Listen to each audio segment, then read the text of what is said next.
Good morning and welcome. My name is Beth Newell. As Professor of Biology and the presiding officer of the faculty, it is my pleasure to act as Faculty Marshal for today's commencement.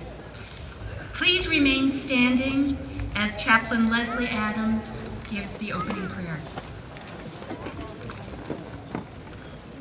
The psalmist said, "Clap your hands, all you peoples, shout to God with a cry of joy." Bagpipes and woodwinds, 100 flying flags, and it's not raining. Welcome, happy morning, age to age shall say. This morning, our hearts are overflowing with praise and thanksgiving. We give thanks for the classes of 2015, for the growth and learning they have experienced in this place, and for all they have given to us.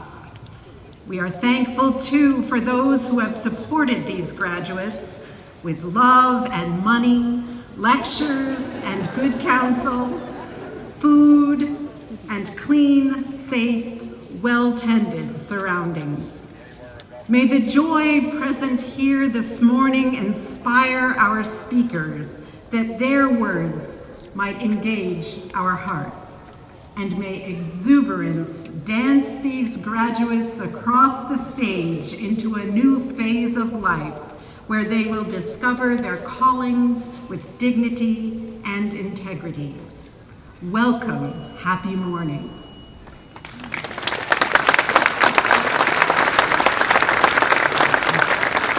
To preside over today's commencement, please welcome President of Hobart and William Smith Colleges, Mark D. Gergen.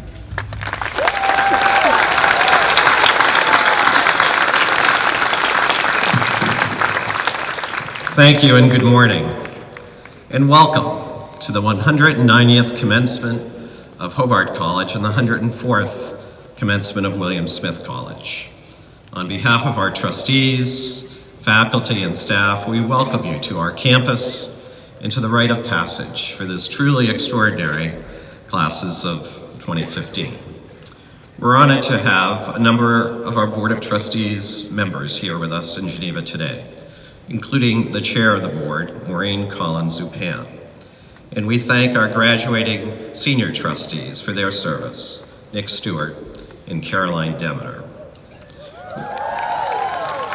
We welcome 5 very special guests who will receive honorary degrees, the highest honor the colleges accord, and we thank them for joining us. I also invite you to thank the members of the faculty that are here behind me, and we remember on this morning the loss of our colleague, Professor Maureen Flynn, in the History Department, who is a cherished colleague, and on this day we remember her.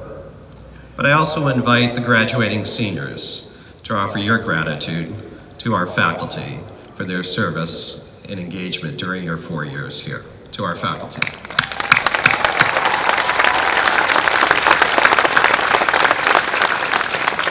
With our great staff, we all warmly welcome you to our campus, and in a special way, the families of our graduates.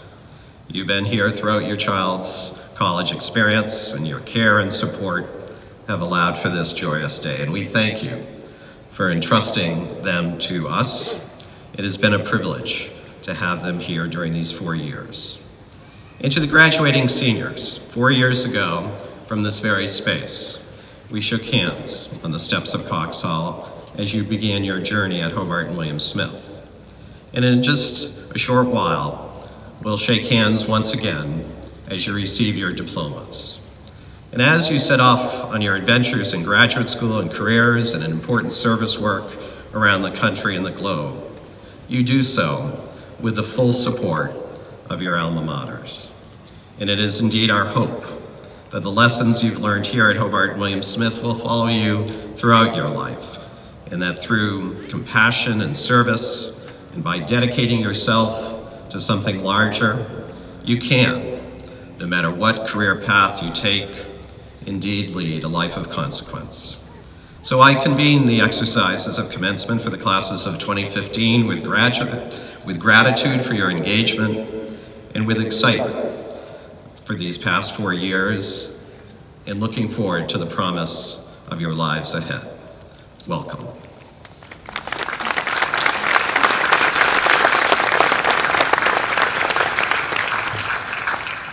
Provost and Dean of Faculty Titi Ufamata and President Gergen will now present, in the name of the Board of Trustees, candidates for the Doctor of Humane Letters degrees, honoris causa.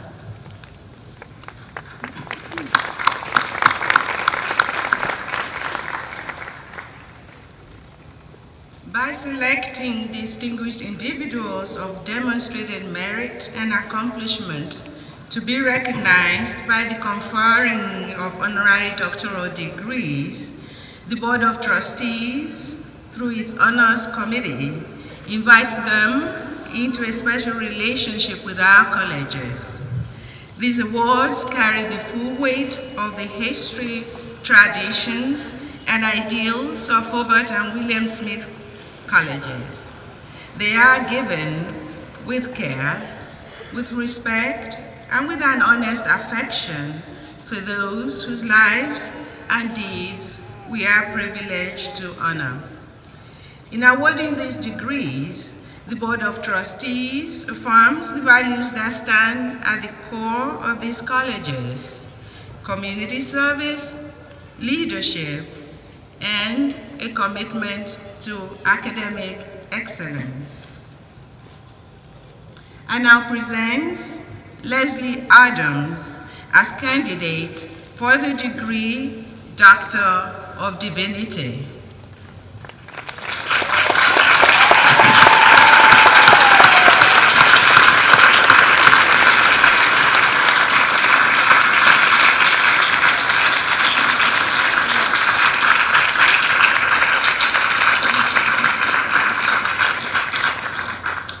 A preacher's daughter herself, Leslie Adams brought her boundless energy, intellectual skills, and empathic nature to Hobart and William Smith colleges as our chaplain. With an unparalleled ability to give pitch-perfect voice, at critical institutional moments, she has been an invaluable member of our community.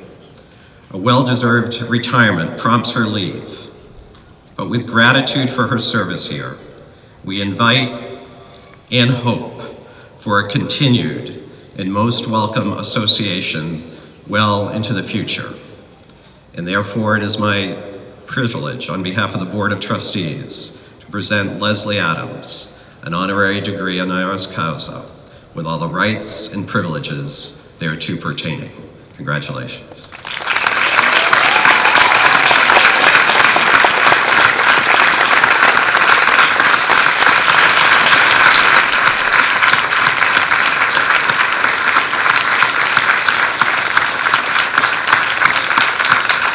With his college roommate in their undergraduate dorm room, Alan Casey hatched an idea, City Year, that has changed the face of American volunteerism and showed the power of social entrepreneurship.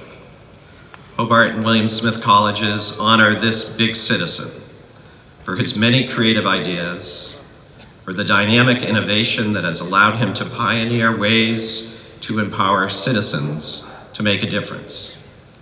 It is my personal privilege, by the authority of the Board of Trustees, to present an honorary degree to Alan Casey, honoris causa, with all the rights and privileges thereto pertaining. Congratulations.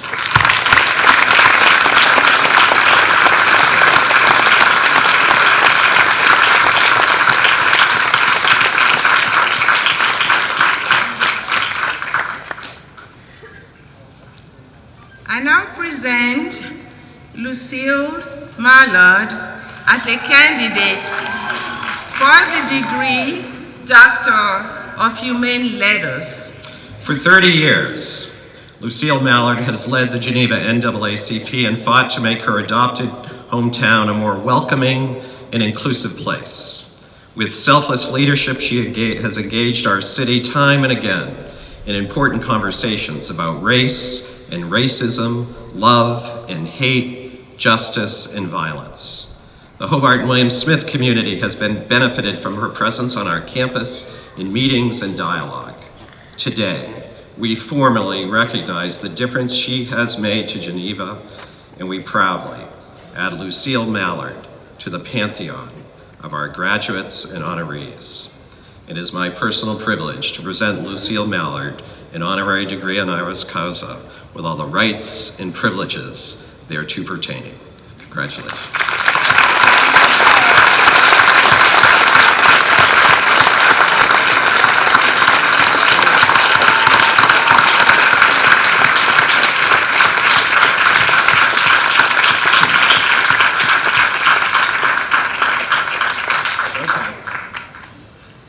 I now present Congresswoman Louise McIntosh Slaughter as a candidate for the degree Doctor of Humane Letters. A coal miner's daughter, Louise Slaughter has risen to serve as one of the highest-ranking women in Congress, fearlessly leading on important issues of our time, blazing a trail of public service for other generations of women. She led the nation's lawmakers, co-authoring and enacting the Violence Against Women Act, making the issue a national priority. Hobart and William Smith Colleges proudly welcome Louise Slaughter into our family with pride and admiration for her very distinguished public service. And so it is a personal privilege for me, by the authority of the Board of Trustees, to present Louise Slaughter this honorary degree honoris causa with all the rights and privileges thereto pertaining. Congratulations.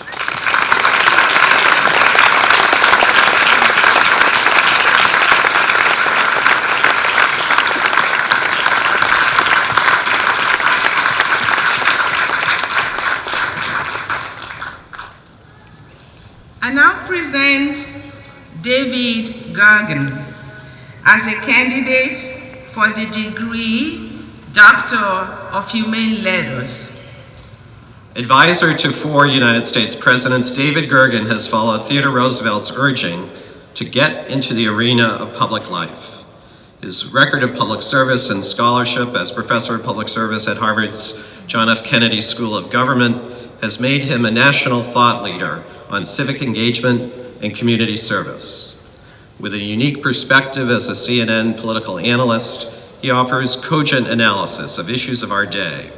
It is our privilege to welcome David Gergen into the Hobart and William Smith community, and it is a personal privilege to present him this honorary degree, honoris causa, with all the rights and privileges thereto pertaining. Congratulations. Ladies and gentlemen, to deliver our commencement address, David Gergen.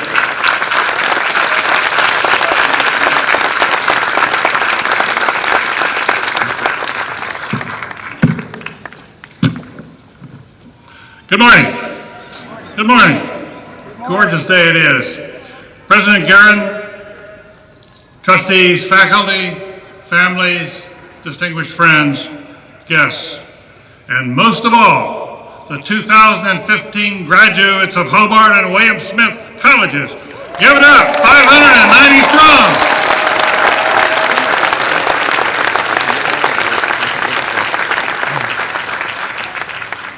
This is my first visit to your campus, and what a delightful experience it has been. Walking through this campus, a little piece of heaven, so close to American history, and hearing stories about your lives here. I'm thrilled to join these 4 other distinguished honorands and becoming an honorary member of your 2015 class. It's also wonderful to see an old friend and colleague, Mark Gergen, now in his 16th year, who's lived on this campus with his lovely family, his wife Mary and their 2 daughters. So much progress has been made. I think he and his family deserve a huge thanks. Give it up for Mark Gergen.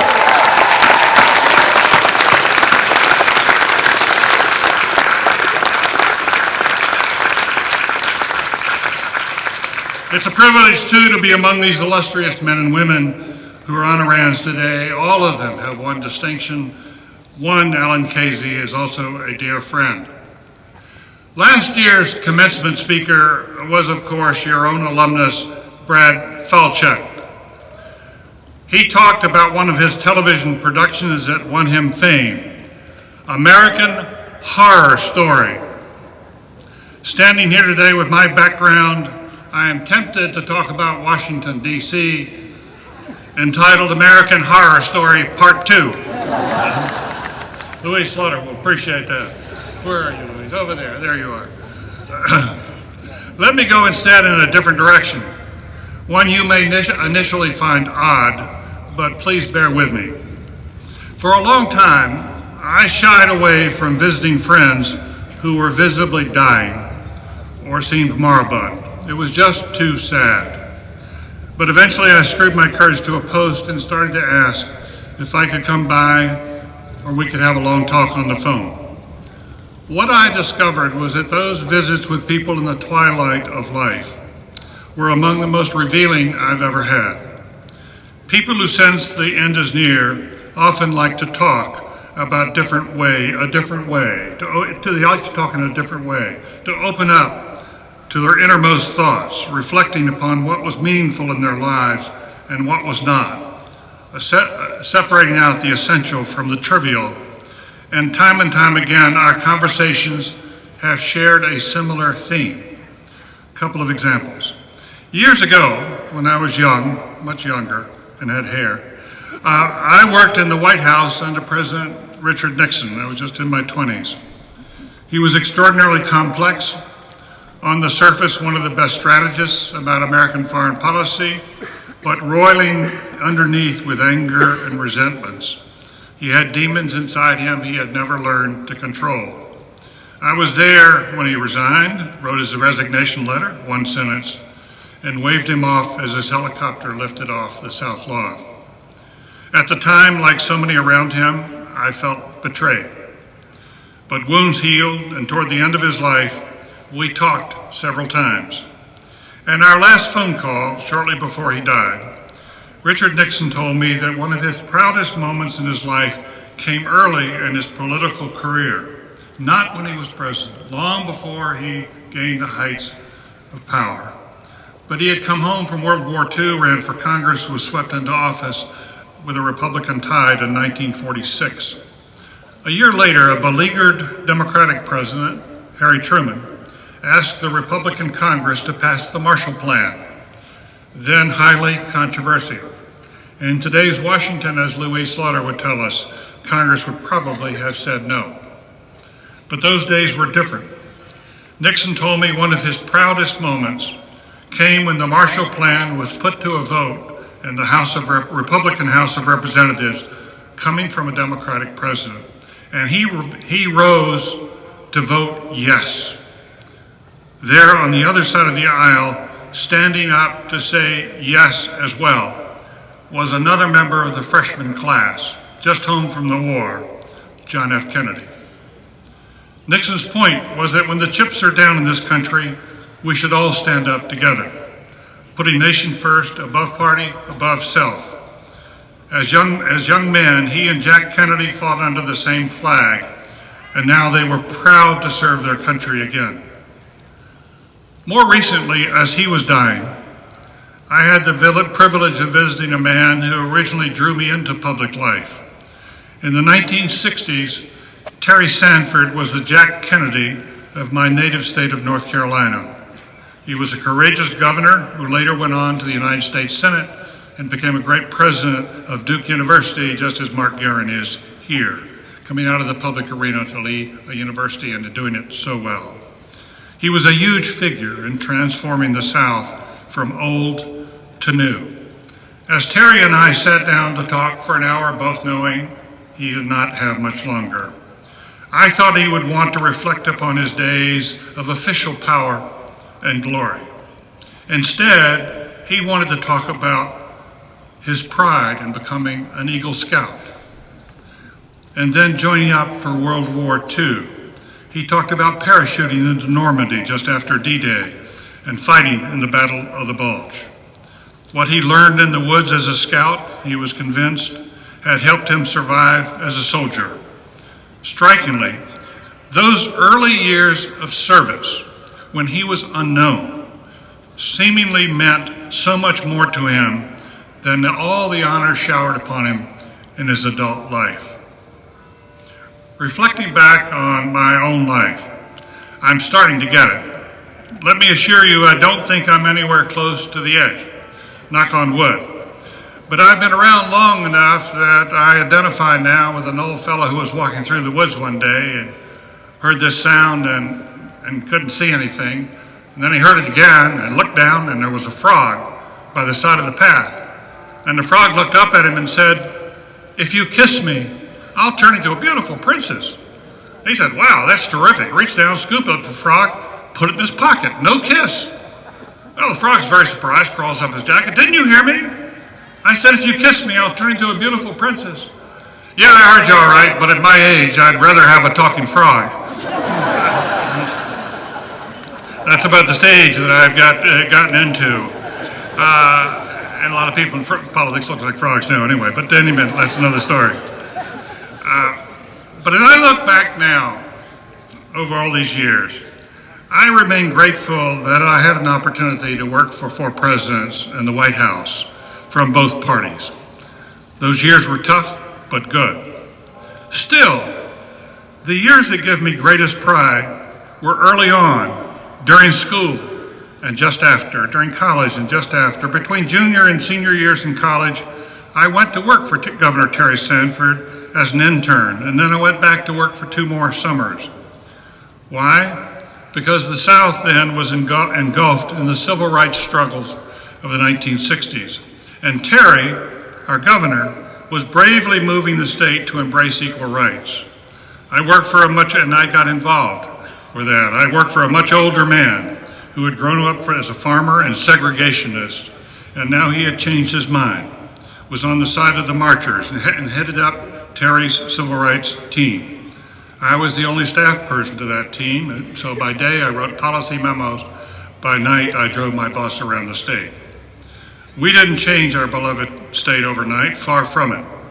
But I look back upon those summers as the most satisfying of all my years in public service. It was service in the trenches for a righteous cause. As Mark Gergen will attest, it is a privilege to work in the White House. But you can find some of the most important work you will ever do right in your hometown. Right in your hometown. And so it is that we come to this moment when you close one chapter in your life with celebration and open another wondering what comes next. I urge you, those of you graduating, to reflect upon what you have learned about service here at Hobart and William Smith colleges, to find out how you, as the colleges urge, can lead lives of consequence, to find your own answers to the call of service. The most important question before you now, even in these tough economic times for graduates, the most important question before you is not how to make a living, it is how to make a life. Certainly these colleges have provided you with splendid examples and encouragement for a life well lived. Your own president is a walking example from his days in the Peace Corps to now, as here at the colleges. Families and friends, please know just how distinguished these colleges have become. For 5 straight years, Hobart and William Smith colleges have been on the higher education honor roll selected by the White House for commitment to volunteering, service learning, and civic engagement. Annually, students here generate more than 80,000 hours of service in Geneva, across the nation and across the world. A third of those hours are part of an academic program rooted in service learning. This past December, these colleges competed with 800 colleges and universities for the President's Award for Education Community Service. There were 4 winners out of 800 applicants, and Hobart and William Smith colleges were right there in the top 4 out of all the 800.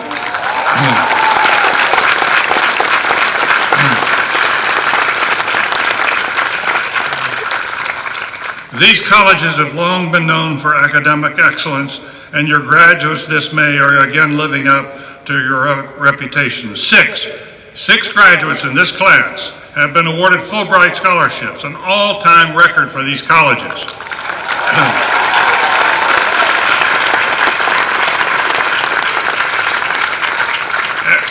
As Fulbrights, they will study in France, India, Greece, Malaysia, Ecuador, and Argentina. Would you please stand and be recognized as Fulbright scholars?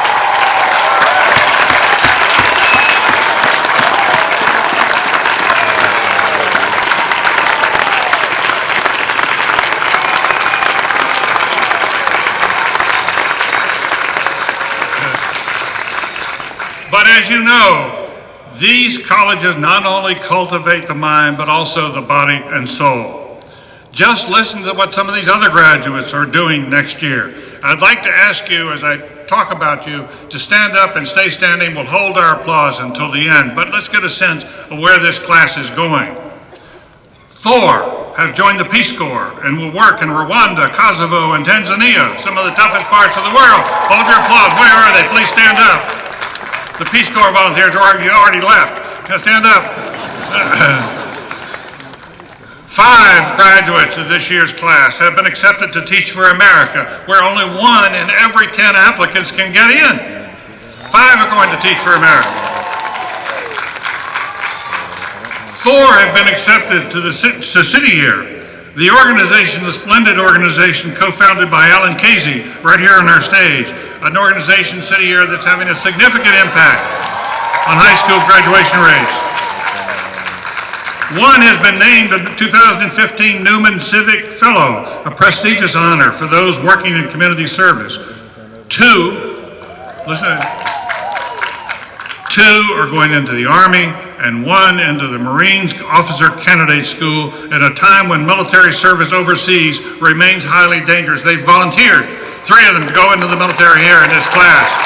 1 of them is a woman out here, I think. And to remind us that HWS honors athletic prowess, would you believe that a Hobart College offensive lineman, Ali Marbet, has been drafted by the Tampa Bay Buccaneers? Where is he? He's sitting in those 2 chairs over there, right?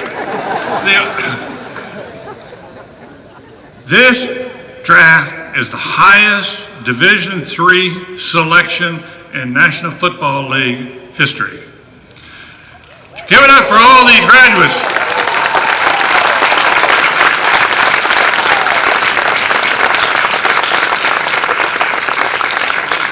Ladies and gentlemen, many of these graduates this spring are answering the call to service, and I believe more and more will in the years ahead. They will show that service can come in many forms. One can still work nobly in Washington, D.C., as Louise Slaughter has shown so well over these past 28 years. One can commit to a more just and diverse society in your hometown, your adopted hometown, as Lucille Mallard has done here in Geneva, the NAACP. Or serve as God's instrument in working with students year after year, as Leslie Adams has done and is so popular here on this campus. Or become a social entrepreneur, as Alan Casey has done so remarkably well. A City Year that he helped to co-found right there from his dorm room, as Mark Gergen was telling us a moment ago. City Year not only sparked the creation of AmeriCorps under President Clinton, but has been at the forefront of the most important movement in America since the Civil Rights days. And that is that tens of thousands of young Americans today are rising up across the country to join nonprofits, to start their own. Some of them are going into corporations, but they're insisting if you go into business that the business have a double bottom line or a triple bottom line. You not only make profit for your shareholders and for the owners, but you in fact serve society. You help advance society and you look after the environment. These graduates are committed to that, to find forms of service increasingly, and that's happening all across the country. Through Alan's work, through Alan Casey's work, the day is coming when hopefully Millions of young people between 18 and 24 will volunteer for a year of service to the country. It's a small price to pay for the preservation of our life and liberty. This movement for national service is going to gain traction and hold in the years ahead, and Alan's right at the forefront of it. Now, this is a remarkable commencement. I cannot remember any other college or university that has decided that every single honorary degree should be done in recognition of service. I told the group last night that not long ago, a few years ago, I got an honorary degree, and as usual, the university picks one person from column A, one person from column B. So I was a speaker, and my other honorand was a business leader in the state. Didn't turn out so well for the college. 3 years later, that other guy was in jail. So in honoring people of service, not only is this a safer route, but it's the right route. You recognize here today, as David Brooks has written in his splendid new book, The Road to Character, that ultimately it is less important to build a resume for school or work than to build a resume by which people will remember you in eulogies later on. A word of warning to those of you who answer the call to service. Your path ahead won't be strewn with rose petals. As those of you who have been accepted to Teach for America will soon learn, it's tough out there. Teaching in the toughest inner city schools or toughest rural schools is no picnic. It's really, really hard.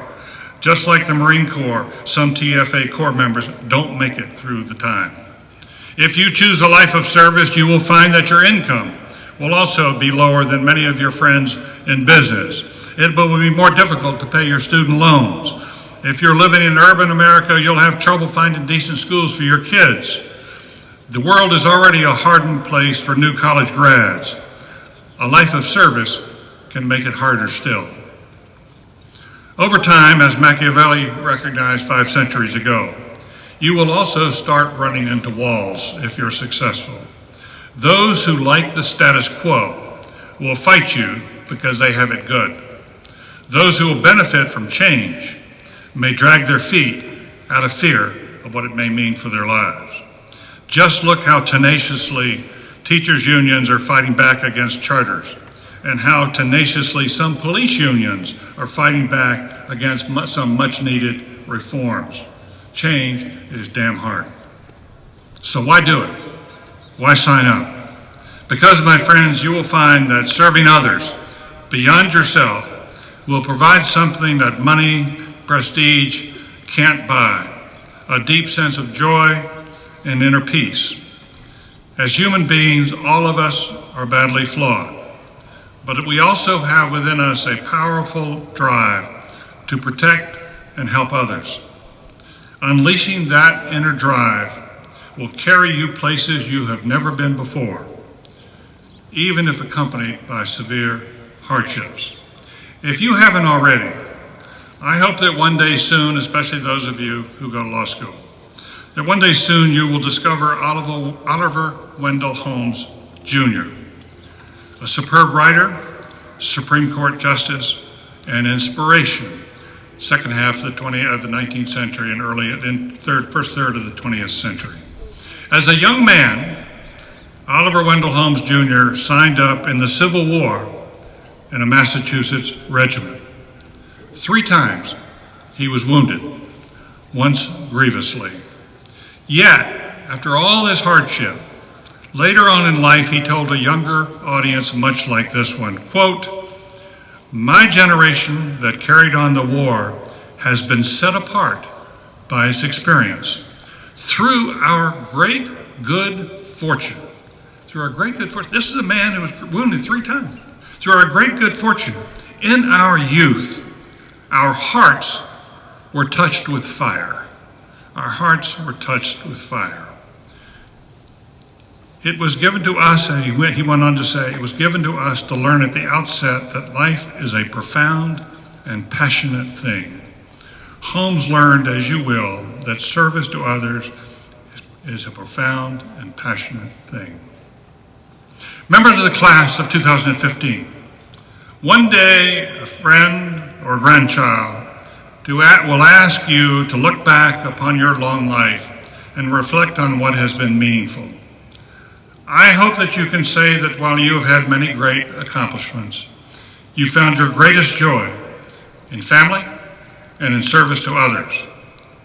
That when you were young, your heart was touched with fire, and that as these colleges have taught, you have lived and you have led a life of consequence. Thank you and Godspeed.